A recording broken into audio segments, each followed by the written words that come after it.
రథయాత్ర time గదా! So, అందుకని చెప్పి జగన్నాథ స్వామి టెంపుల్‌కి వెళ్ళాము. యాక్చువల్లీ ఆ రోజు వెళ్ళడం కుదరలేదు.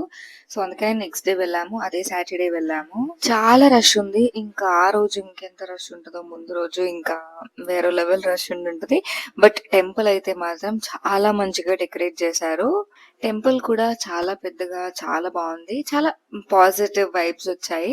సో, ఆ టెంపుల్‌లోనే చిన్న చిన్న టెంపుల్స్ ఇంకా ఉంటాయి గదా! హనుమాన్‌వి ఇంకా ఏదో తల్లి టెంపుల్ ఉంది.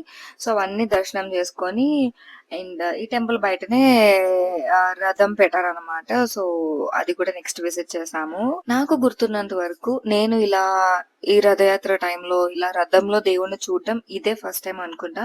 నాకైతే చాలా చాలా మంచిగా అనిపించింది.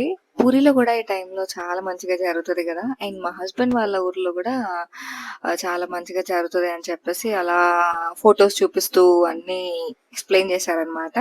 సో, చాలా మంచిగా అనిపిచ్చింది. సో, అందుకని చెప్పి ఇంకా మేము గూడా వెళ్ళి నెక్స్ట్ డే దర్శనం చేసుకున్నాము.